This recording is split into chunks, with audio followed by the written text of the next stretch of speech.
Budaya. 6. Pemirsa yang berbahagia, jumpa lagi dengan kami dalam acara Mimbar Agama Buddha. Dan saudara pemirsa yang berbahagia, kali ini kami sangat bahagia juga menjumpai saudara. Dan juga kami bahagia karena hari ini juga ada narasumber yang spesial juga seperti hari-hari sebelumnya. Dan Mimbar Agama Buddha kali ini dengan saya Duyanti SAGMPD. Dan kita akan perkenalkan narasumber kita. Sebelumnya Namo Buddhaya Romo. Namo Buddhaya. Narasumber kita kali ini Romo Marianto SAG, dan beliau akan mengetengahkan tentang tema menjadi upasaka dan upasika yang baik. Nah, sebelumnya Romo apa kabar? Baik. Iya. Terima kasih sudah hadir di sini di studio ini, dan kali ini tentu saja akan bicarakan, tadi saya katakan, menjadi upasaka dan upasika. Mungkin sebagian dari sahabat atau saudara belum begitu mengerti ya apa itu upasaka dan upasika. Kemudian kalau nggak salah itu ada 4 golongan gitu ya. Tolong sebelum sampai kemana-mana kita mau dengar dulu apa itu upasaka dan upasika gitu, Romo. Silakan. Oke. Sebelumnya Sotihotu untuk pemirsa TVRI dimanapun berada, sebuah kesempatan yang berbahagia. Hari ini kita bisa berbincang-bincang tentang upasaka dan upasika. Iya. Banyak umat Buddha sudah mengenal tentang istilah upasaka dan upasika itu apa. Sungguhnya itu sudah umum bagi umat Buddha sebutan upasaka upasika.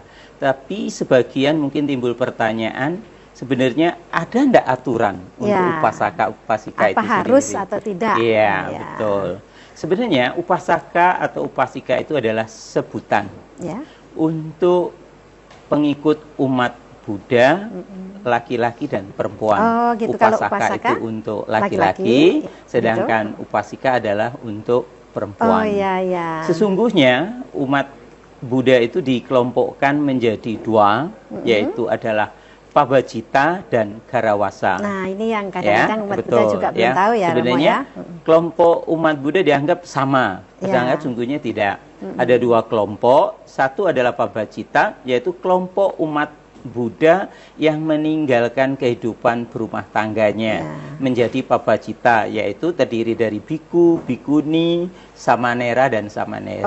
Jadi kalau Pabajita itu memang tidak seperti umat awam gitu ya, Romo ya. Betul. Mereka yang kalau umat orang lain bilang yang sebagai rohaniawan, rohaniawan Buddhis gitu ya. Betul. Sedangkan upasaka, kelompok yang kedua adalah Garawasa. Garawasa itu dikelompokkan menjadi 2 lagi. Garawasa 2 lagi juga. Yaitu satu kelompok sebagai upasaka atau upasika, kelompok para perumah tangga, dan kelompok umat yang selibat.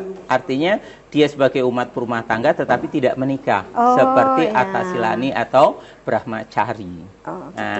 Jadi dikatakan 4 kelompok umat Buddha itu sendiri adalah kelompok para biku dan bikuni, upasaka, upasika, dan kalau dikembangkan lagi ada sebagian umat kita, umat Buddha itu yang menjalani Atasilani atau sebagai kehidupan pakai baju putih-putih, tinggal di wihara, tapi tidak bisa dikatakan sebagai Pabajita, tapi masih dalam kelompok upasaka atau upasika.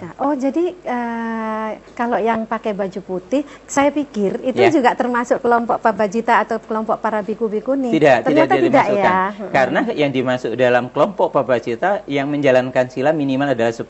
Sedangkan yang pakai baju putih disebut sebagai Brahmacari atau Silacari ini karena dia hanya menjalankan 8 sila. 8 sila. Silanya beda-beda ya antara umat awam. Silacari ini tadi ya, Silacari ini, kemudian Pabajita. Kalau Pabajita berarti kita ngomongnya biku bikuni gitu ya, karena kan tidak atau semua orang samaneri, bisa ya. Biku, bikuni, samanera, samaneri berarti Pabajita ya. Terus tadi kalau Garawasa itu terdiri adalah dari upasaka, upasika dan Silacari ini atau Brahmacari. Nah tadi Romo sudah bilang tadi ada yang 8 sila. Jadi ini tolong dijelaskan nanti kan kita supaya tahu umat itu kok ada yang 8, ada 5, ada para biku itu kan lebih banyak lagi. Tolong dijelaskan. Sebagai umat awam, sebagai upasaka, upasika itu menjalankan 5 latihan sila. Tunggu. Kalau umat awam, upasaka, upasika 5 latihan sila ya. Betul. Kalau Brahmacari atau Silacarini atau Silani Ya. itu menjalankan 8 sila. Oh, Setiap hari 8, dia ya. menjalankan. Setiap hari itu Ya, setiap Silacarini hari. ya. Ya. Selama dia menjadi Silacarini gitu ya, Ya, Romo ya. betul. Oke. Nah, itu yang disebut perbedaan sila yang dijalankan. Ya. Kalau para biku Kalau berarti para lebih banyak biku lagi ya. itu tergantung dari mazhab yang ada. Oh, gitu.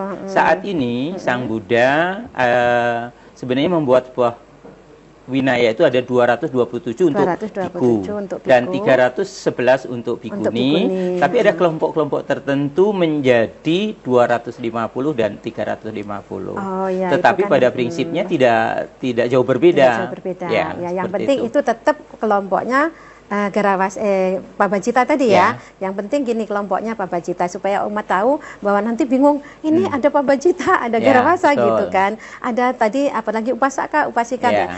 Kami semoga penjelasan ini kan umat menjadi lebih ngerti. Betul. Nah, sekarang karena Romo tadi kan mengatakan menjadi upasaka dan upasika yang baik.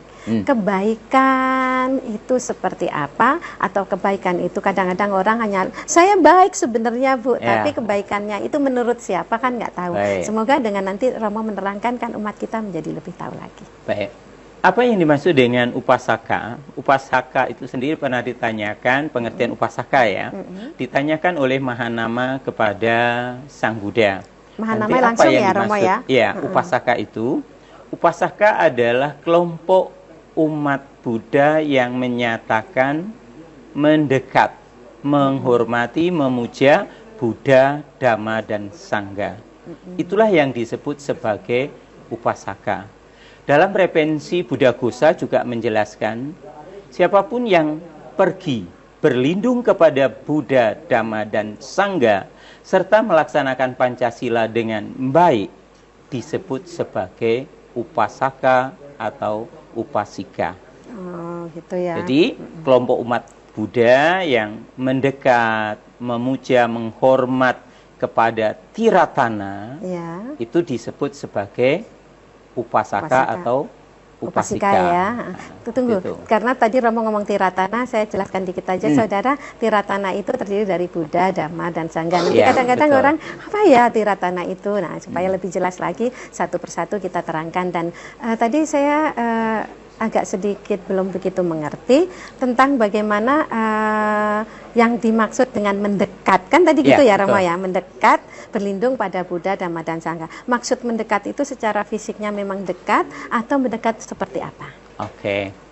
Kata Budang Saranang Gacchami sebagai pernyataan ketika umat ingin berlindung kepada Buddha dengan kata Budang Gacchami, artinya pergi mendekat. Mendekat dalam pengertian di sini adalah mengikuti apa yang pernah diajarkan oleh Buddha itu sendiri dan Dhamma sebagai pedoman hidup di dalam kehidupan sehari-hari dengan mempraktekkan Dhamma dan menyokong kehidupan para sangga dalam kehidupan sehari-hari. Makanya di dalam literatur Theravada, upasaka bisa dikatakan umat sebagai upasaka adalah ketika dia sudah menyatakan kalimat tisarana dan membacakan Pancasila sebagai tuntunan di dalam kehidupan sehari-hari. Ketika umat itu sudah menyatakan Budang Saranang Gacchami, Dhammang Saranang Gacchami, Sanghang Saranang Gacchami, Duktiampi Budhang Saranang Gacchami, Duktiampi Dhammang Saranang Gacchami, Duktiampi Sanghang Saranang Gacchami, Tak tiampi Budhang Saranang Gacchami, Tak tiampi Dhammang Saranang Gacchami, Tak tiampi Sanghang Saranang Gacchami. Ketika umat itu sudah menyatakan dan mengatakan demikian, kalau di dalam bahasa Indonesianya adalah aku pergi berlindung kepada Buddha, aku pergi berlindung kepada Dhamma, aku pergi berlindung kepada Sangha. Diulang untuk kedua kalinya dan diulang kembali untuk ketiga kalinya. Kenapa diulang sampai 3 kali? Mungkin dalam pertama mungkin dia belum tumbuh keyakinan, masih ada keraguan, maka diulang sampai 3 kali. Sampai 3 kali. Pengulangan 3 kali itu berarti Ya, untuk menumbuhkan membuat, sebuah keyakinan, menyatakan berlindung itu bukan hanya sekali. Terkadang ketika kita mendengar, ketika dipanggilnya sekali, kita mungkin masih ada ragu. Benar enggak? Ketika kedua kali, oh ya, ketiga kali tentunya tumbuh keyakinan yang kuat di dalam diri kita untuk meyakini Buddha, Dhamma, dan Sangha itu sendiri. Itu berarti sebenarnya sampai 3 kali itu untuk menumbuhkan keyakinannya terhadap Buddha, Dharma, dan Sangha. Makanya sampai 3 kali gitu ya, Betul. Romo ya. Dan itu setelah itu baru dia dikatakan sebagai upasaka dan upasika. Ya. Nah, ini kan berarti kita sudah tahu nih perlindungannya. Jadi nanti ke arah yang baik tadi, Romo ya. Ya. Saya tetap ke arah yang baik. Yang dimaksud yang baik itu apa? Kan tadi pergi mendekat udah Romo Betul. jelaskan. Mendekat artinya itu mendekat sebagai perlindungan. Nah, sekarang yang umat Buddha yang baik, terutama upasaka dan upasika yang baik itu yang seperti apa? Baik. Ketika upasaka atau upasika itu sudah menyatakan berlindung, dia di dalam kehidupannya, di dalam Buddha Kusa juga menyatakan apabila upasaka itu sudah bisa melatih diri untuk tidak membunuh, menyakiti makhluk lain, tidak mengambil barang yang bukan miliknya, tidak melakukan perbuatan asusila, dan berkata yang jujur, tidak kasar, benar adanya, serta menghindari makanan atau minuman yang dapat melemahkan kesadaran, dan itu dipraktekkan dalam sebuah kehidupan sehari-hari, inilah yang menjadi dasar untuk bisa menjadi upasaka dan upasika yang baik. Di samping itu juga, upasaka dan upasika ini di dalam penghidupannya juga harus bisa menghindari sebuah pekerjaan-pekerjaan yang membunuh, menjual makhluk hidup, menjual daging, senjata untuk membunuh, ataupun menghindari penjualan racun. Ya, sebentar Romo ya. Ya. Satu persatu nih. Betul. Karena sekarang sudah ketemu nih. Ya. Kalau upasaka upasika tadi kan selain berlindung juga menjalankan sila yang dimaksud ya kan 5 sila. Jadi tadi yang Romo bicarakan itu berarti 5 sila ya Romo ya. Nah, sekarang dia karena upasaka upasika baru terpikir oleh saya. Kalau upasaka upasika kan umat awam ya. Betul. Dia harus memenuhi kebutuhannya karena nggak mungkin dia menerima dana dari umat gitu. Nah, itu berarti kan tadi udah ada mata pencarian termasuk yang Romo katakan. Tapi ini tapi ya Romo ya, kadang-kadang yang namanya umat, yang namanya manusia itu ada kalanya agak terperosok gitu, mata pencahariannya kurang tepat. Kan kita harus menjadi mata pencaharian yang baik. Trik apa yang harus kita lakukan supaya dia itu selalu mendukung dirinya untuk selalu ini loh yang baik, saya harus melakukan ini, maksudnya ada pengertian bahwa dia harus mengikuti apa yang diajarkan. Baik. Sebagai umat dalam kehidupan sehari-hari memang problemita kehidupan seiring dengan waktu, teknologi, apapun segala sesuatu itu dengan mudah, tetapi terkadang mental kita yang tidak siap. Ya, itu betul. Bagaimana untuk bisa mencukupi kehidupan kita dengan baik? Sang Buddha juga membuat sebuah rambu-rambu. Kita tidak boleh melanggar aturan yang ada oleh pemerintah. Itu pertama kali dulu harus kita terapkan di dalam bentuk usaha apapun. Kita jangan sampai melanggar aturan yang ada tempat kita tinggal. Ya, pemerintah pemerintah setempat ya. Betul. Karena kan pemerintah misalnya Indonesia dengan Thailand, dengan Singapura kan beda-beda. Artinya kalau kita di Indonesia harus mengikuti peraturan pemerintah yang ada di Indonesia. Kita sebagai warga negara yang baik. Di dalam pengertian pekerjaan yang tidak merugikan diri kita sendiri maupun makhluk lain. Ya, memang saat ini godaan pekerjaan itu kadang banyak sekali orang yang maunya instan. Ya, betul, Romo. Sehingga tidak ada sebenarnya sesuatu yang instan itu bisa menghasilkan sesuatu yang baik. Segala sesuatu harus proses. Kita harus bisa melihat bahwa senang, sedih, susah, itu silih berganti. Tidak ada sesuatu yang terus berkelanjutan. Berlanjutannya, Romo. Sebentar, Romo. Romo, sampai di sini dulu. Jangan kemana-mana dan tolong ditahan dulu. Saudara pemirsa dimanapun Anda berada, jangan kemana-mana. Kami akan kembali lagi setelah yang berikut ini.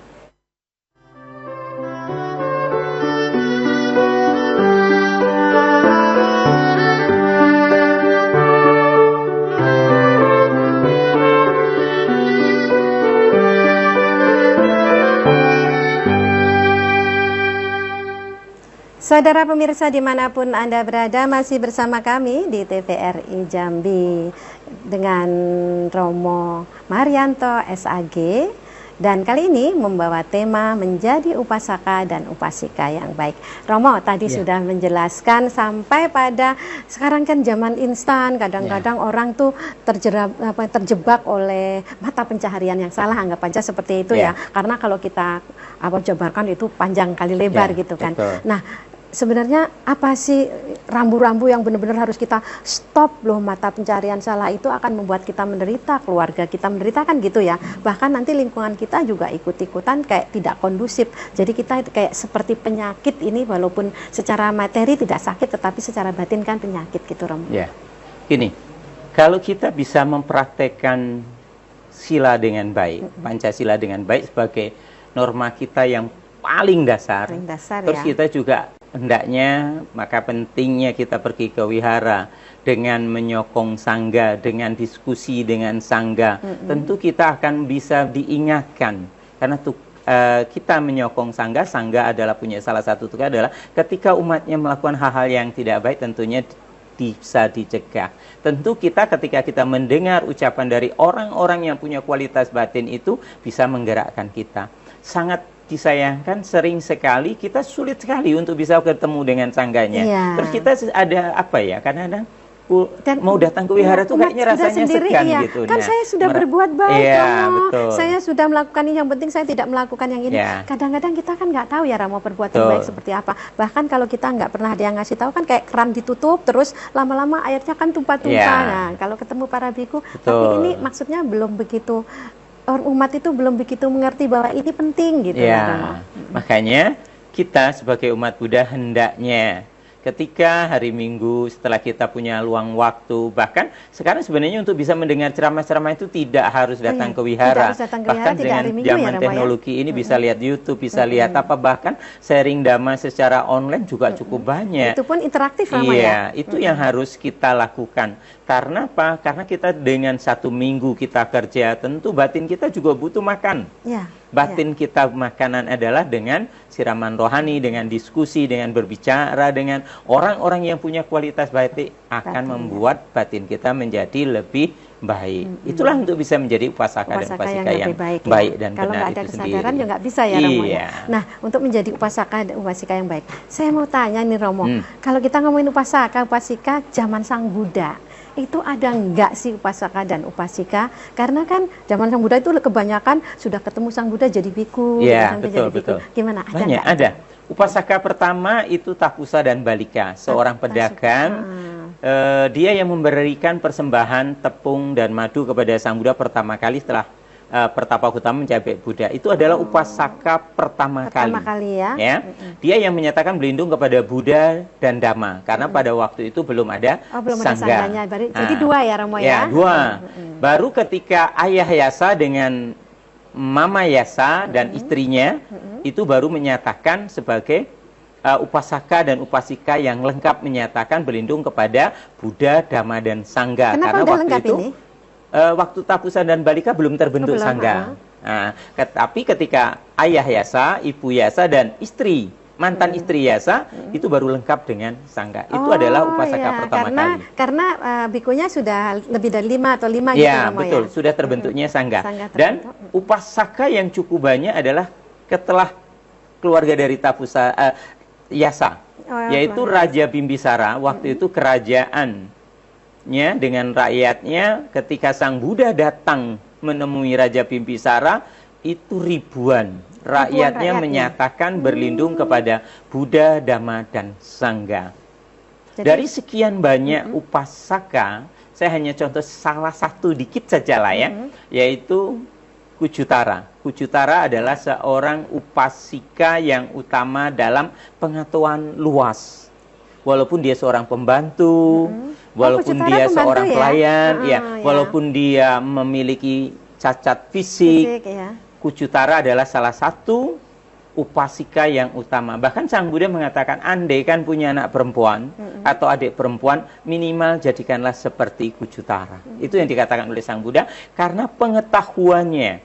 Kucutara itu bisa mendengarkan khotbah Sang Buddha. Setelah dia mendengarkan khotbah Sang Buddha, bisa disampaikan untuk Ratu Samawati, ya. Bahkan 500 dayang-dayang yang lain pun mendengar khotbah dari Kucutara itu bisa mencapai tingkat kesucian. Jadi itu nggak mendengarkan khotbah dari Sang Buddha, tidak. Justru mendengarkan khotbah dari Kucutara saja sudah bisa mencapai tingkat kesucian. kesucian. Jadi saya berpikir Romo, Dhamma itu untuk menjadi orang Buddha yang maksudnya mengerti dengan Dhamma dengan baik dan dipuja oleh Buddha bukan karena kelengkapan fisik gitu ya, karena tadi katanya kan iya. Ada cacat itulah maksudnya, tetapi itu kecerdasan apa namanya batin yang luar biasa itu sebenarnya lebih terpuji gitu. Betul. Ya Romo dari situ. Berarti pertanyaan berikutnya sudah agak terjawab ini Romo, karena saya mau bertanya gini, kalau gitu apakah kalau memang ada upasaka upasika, apakah ada yang mencapai tingkat kesucian karena mereka kan berumah tangga gitu maksud saya Romo? Oh banyak di ya? zaman Sang Buddha. Anatapindika sebagai upasaka penyokong utama itu sudah mencapai tingkat sucian yang termasuk di Mahanama ya. Mahanama itu adalah raja yang menggantikan Raja Sudodana, itu juga upasaka ya. Bahkan dikatakan Mahanama tadi sudah dikatakan, apa yang maksud dengan upasaka? Mereka yang pergi berlindung kepada Buddha, Dhamma dan Sangha adalah sebagai upasaka. Itu pertanyaan dari Mahanama. Oh, nama juga yang betul. bertanya. Terus ada juga ada Samawati, itu juga istri seorang raja, dia juga upasika, dia juga mencapai tingkat kesucian. Ada Wisaka. Wisaka juga itu juga mencapai. Itu Wisaka paling terkenal ya Romo. Ya, betul. Wisaka adalah upasika utama di dalam menyokong. Ada Jiwaka Kubara. Jiwaka adalah yang selalu melayani Sang Buddha di dalam ketika dia sakit. Itu juga mencapai tingkat kesucian. Cukup banyak upasaka dan upasika yang bisa mencapai tingkat kesucian di zaman Sang Buddha. Oh, jadi umat Buddha juga semuanya juga perlu tahu bahwa menjadi upasaka upasika itu bisa mencapai kesucian gitu ya Romo ya. Dan tetapi kan ada tingkatannya ya. Kalau untuk upasaka dan upasika, kesucian yang bisa dicapai yang pertama pasti adalah Sotapanna. Ketika dia sudah masuk ke dalam Sakadagami, biasanya upasaka itu tetap akan meninggalkan kehidupan rumah tangga dan menjadi biku. Gitu. Jadi kalau memang itu karena mungkin kemelekatan mungkin Romo ya. Tidak. Kalau di upasaka itu kan 3 belenggu batin yang dipatahkan sehingga dia mencapai Sotapanna itu tidak ada lagi keakuan di dalam diri. Tidak ada keraguan terhadap Buddha, Dhamma dan Sangha dan tidak lagi percaya dengan tahayul. Oh, berarti keyakinannya sudah kuat 3 belenggu ini sudah bisa dilenyapkan, seseorang bisa mencapai tingkat kesucian Sotapanna. Yang pertama berarti ya. Belenggu yang keempat yang dilemahkan, dia tidak memiliki nafsu indria. Makanya dia harus meninggalkan kehidupan rumah tangga karena sudah tidak tertarik lagi karena dia sudah tidak.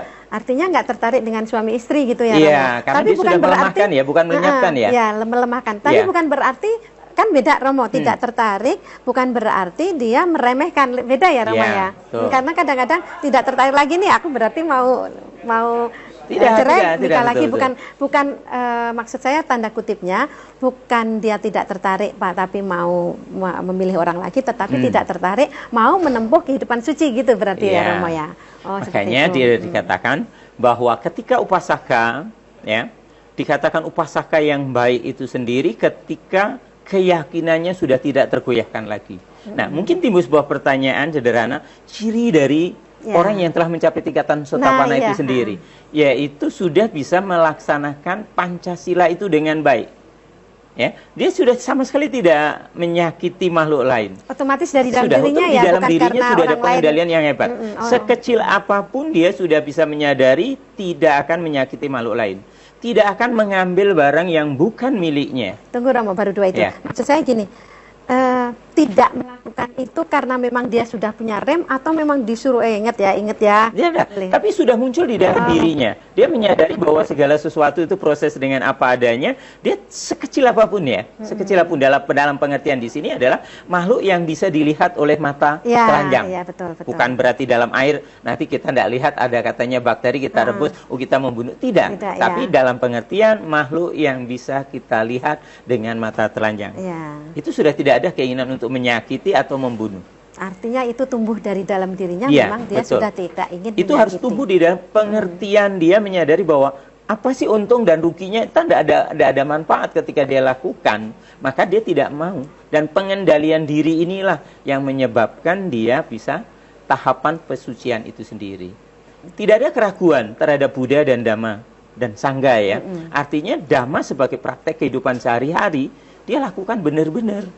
Tidak ada, maaf ngomong, mungkin mencari bahkan dikatakan mencari guru lain Ya, untuk sebagai perlindungannya. Tapi Buddha, Dhamma, dan Sangha sebagai pelindung dalam kehidupannya. sudah pakem lah ya, Ya, itu betul. memang pakem. Saya hanya berlindung pada Buddha, Dhamma, dan Sangha, dan sila itu benar-benar sudah memang Sudah dia sempurna, sadari dia gitu ya, dilakukan. sempurna. Bukan Itu karena untuk dari orang mengetahui lain. secara sederhana upasika atau upasaka yang telah mencapai tingkat-tingkat Kesucian pencapaian itu ya. atau kesucian dalam Ya, pengertian di sini. Bukan berarti kita umat biasa. Ini sering kadang wah hanya untuk para biku, tidak, Tidak ya. Banyak. Bahkan upasika itu baru umur 7 tahun. Ketika mendapat sebuah pertanyaan kepada Sang Buddha, dia bisa mencapai tingkat sucian karena ini pemahaman. Pemahaman. Ya, dia sebuah Bukan pertanyaan karena sederhana. umur berarti Romo ya. Tidak mengenal umur. 7 tahun banyak, ya. Upasika-upasika yang bisa mencapai. Waktu itu diberikan sebuah pertanyaan yang sederhana kepada Sang Buddha. Hendak kemana kamu, nak? Tidak tahu, Bante. Ya kan? Ya, Ketika ya. ditanya hendak kemana, tidak tahu. Dari mana kamu, nak? Tidak tahu, Bante. tahu. Apa yang kamu tahu? Itu yang ku tahu, Bante. Ternyata anak ini memahami bahwa ketika pertanyaan Sang Buddha, dulu kita terlahir dari apa? Tidak tahu. Setelah kematian kita mau jadi apa? Tidak tahu. Dia sudah mengerti Dia sedalam sudah bisa itu memahami ya. sejauh itu. Akhirnya dia mencapai tingkat kesucian Sotapanna ketika dijelaskan oleh Sang Buddha. Ya, sesungguhnya Sang Buddha sangat sederhana menjawab pertanyaan itu.